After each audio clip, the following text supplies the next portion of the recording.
Parce que et de temps en temps, avec Steph, il faut donner des impulsions comme ça pour avancer par à-coup, on va dire. Et là, on est à la lettre, la lettre F, comme Fujifilm, Photokina encore, à venir. On en reparlera lors de la Photokina, mais il y a déjà eu des préannonces, comme on l'a déjà dit.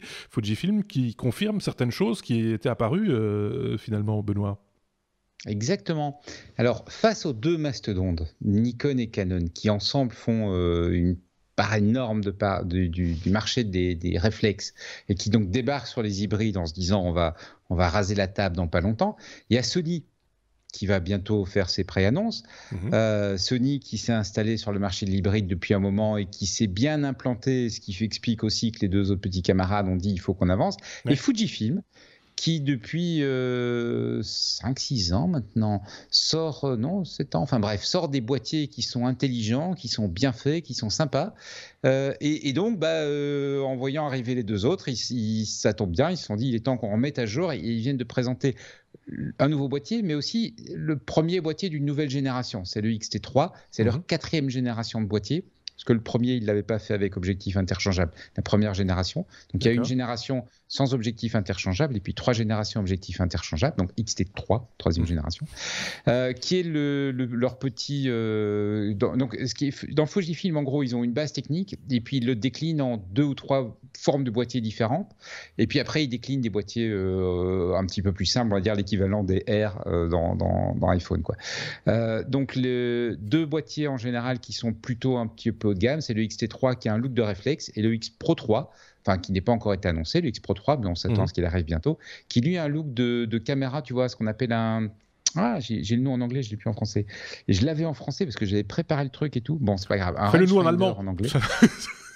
Fais-le nous là. Jawohl.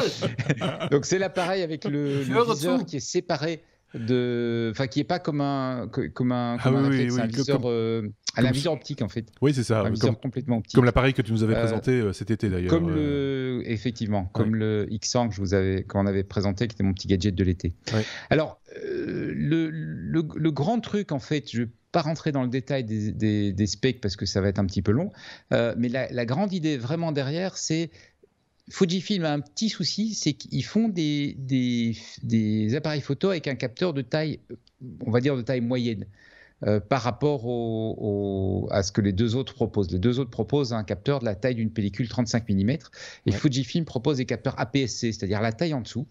Et évidemment, ils ne savent pas passer du jour au lendemain au 35 mm parce que sinon tous leurs objectifs vont plus fonctionner, etc. Donc, ils restent sur cette gamme-là et ils se rendent bien compte qu'ils vont peut-être se retrouver un petit peu en difficulté face aux deux autres. Et donc, ils ont sorti un boîtier avec absolument tout ce qu'on peut imaginer comme raffinement, une petite bête de course. Et comme le capteur est un peu plus petit et comme ils veulent bien se positionner, ils le proposent à 1 500 €. Donc, quand on compare les deux copains là, qui sortent des boîtiers à 2000 et un petit peu au-dessus, là, c'est vraiment un positionnement tarifaire avec un autofocus d'enfer, avec un traitement d'image absolument exceptionnel, avec plein de trucs qui sont vachement bons. J'ai envie de dire aussi par rapport aux gammes existantes et qui ont vécu, GH5 chez Pana, série Alpha chez Sony, ils sont vraiment très concurrentiels sur le coup. Ils sont super concurrentiels en matière de prix, effectivement, parce qu'effectivement, par rapport au GH5, ils ont également énormément travaillé la vidéo. Et donc maintenant, ils ont une qualité vidéo qui est vraiment très bonne, qui est presque comparable au GH5, avec un gros atout que Fujifilm a, que, à ma connaissance, personne d'autre dans l'industrie n'a, c'est vraiment une maîtrise de la couleur qui est exceptionnelle. Parce que Fujifilm, c'est des gens qui faisaient à l'époque des pellicules, qui faisaient des films et qui faisaient du papier photo, etc. Il y avait deux grands fabricants, hein. Il y avait Kodak et Fujifilm en termes de volume. Après, tu avais des gens comme Agfa, tu avais des gens comme Ilford, etc., mais qui ne faisaient pas les mêmes volumes. En termes de volume, tu avais vraiment ces deux grands fabricants. Et donc, ils ont énormément d'expérience de la couleur, de comment une photo, ça se développe, etc. Et ils ont fait un super boulot, qu'à ma connaissance, pas une seule autre marque n'est arrivée à faire, de porter toute cette expérience dans l'image numérique. Ce qui explique aussi d'ailleurs qu'ils ont un type de capteur un petit peu spécifique, et ce qu'ils appellent un capteur X-Trans, qui est un capteur avec une manière dont les couleurs sont acquises qui est un petit peu différente des autres. Et donc voilà, on pourrait presque dire qu'ils ont une signature de couleur, un peu comme les fabricants hi-fi ont une couleur de son. Tu vois, le son Bose, par exemple. Ici, on a une image Fujifilm. On a les images Fujifilm. Et en fait, ils te proposent des modes de simulation de film. Ouais. C'est-à-dire que tu as le film standard, on va dire. Et puis après, tu as des films Fujifilm qui étaient assez typés. Tu avais la Velvia, tu avais l'Astia, tu avais l'Acros, qui sont des films assez typés. Avec la Velvia, c'est le film qui pète, quoi. L'Astia, c'est le film un petit peu doux pour les portraits. L'Acros, c'est un film monochrome. Et donc, il te propose dans les menus en fait de dire ben voilà, je veux cette image-là, je me la fais en Velvia, donc je vais la voir avec des couleurs un peu pétantes. Et puis, ils ont carrément commencé même à mettre du Kodachrome. Alors, ils n'ont pas appelé ça Kodachrome évidemment, mais ils te mettent le rendu que tu avais avec le Kodachrome. Et ce qui est très chouette aussi sur ce sujet-là, c'est qu'ils le font à partir d'un fichier RAW également. Donc, tu peux aussi faire ta photo en RAW et faire le redéveloppement sur le boîtier.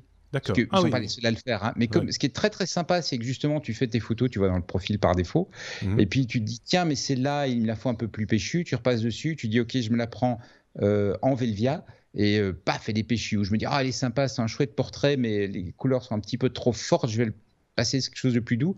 Là, tu choisis un Astia, tu fais et donc, du coup, très vite, tu redéveloppes par rapport à ce que tu as comme workflow traditionnel avec du Canon, du Nikon, où tu dois commencer à télécharger sur ton Mac, aller voir les profils, régler, etc. Ça te prend un temps fou. Ils ont vraiment un flux de travail qui est assez sympa, quoi.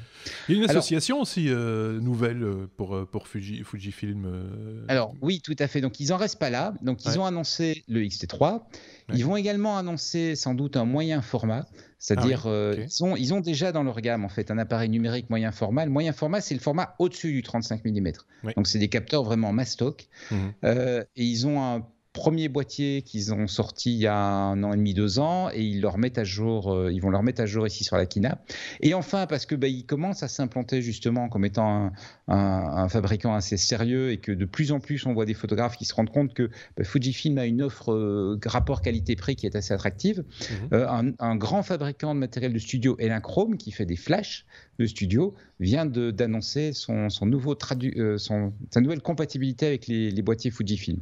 Donc à l'occasion de la Kina, ce qui veut dire que si tu as un Fujifilm et que tu as des flashs de studio, et là les flashs de studio, je suis d'accord, c'est pas le truc super portable comme une Nikon One, et pas du tout, mais tu peux prendre tu peux maintenant connecter ton Elinchrom à ton Fujifilm. Et c'est un truc qui était très très attendu dans la communauté Fujifilm. Il faut savoir que Benoît est un grand passionné de photos, qui s'équipe souvent avec du matériel portable, comme par exemple ta dernière acquisition, je fais une parenthèse, mais c'est une lentille de Fresnel, c'est un bazar à peu près grand comme ça. Oui. c'est énorme. Alors, c'est le truc qu'il faut savoir, c'est l'accessoire, on m'a parlé offline, parce que je pensais que ça intéressera un petit peu Marc, c'est l'accessoire qui te coûte 2 000 €, je ne sais pas ce qui s'est passé. Même plus que 2 000 € normalement, hein. C'est plus proche de 2 500 en l'occurrence. Oui, carrément, effectivement. Ouais. Et je browsais sur Amazon UK et je l'ai vu à 600. Je me suis dit, c'est une erreur. Ils se sont trompés. À ce prix-là, c'est pas possible. 4 fois moins cher. Je l'ai commandé en me disant, je vais recevoir autre chose que je vais renvoyer, parce que c'est bien qu'avec Amazon, de toute façon, la maquette. Quand ils se sont trompés. Et j'ai reçu la vraie lentille et tout, c'est le truc d'enfer. C'est incroyable, ce machin est immense, c'est hyper lourd, c'est hyper encombrant. En gros, pour résumer, c'est un morceau de verre. C'est un spot. C'est un spot de cinéma. Voilà. Mais qui se met devant un projecteur, parce que c'est juste la lentille. Hein. Oui, c'est juste la lentille, tu mets un flash derrière. D'accord. Et donc, ça te permet de faire des photos type portrait Harcourt, etc. Ça te permet de faire des photos comme l'iPhone 10S en fait. Exactement, mais sans le logiciel. Oui, c'est la version. Bah ouais, parce que voilà. C'est la version où c'est des sociétés qui n'ont pas de développeurs chez eux. Ils ont juste des mecs qui savent mettre du verre ensemble. C'est le plaisir de le faire. C'est comme quand tu fais ton pain toi-même ou que tu vas chercher ton pain au boulanger. Les gars, meilleur quand tu l'as fait toi-même, bordel. Mais c'est vrai, c'est pas faux. Enfin, bon, passons à la suite.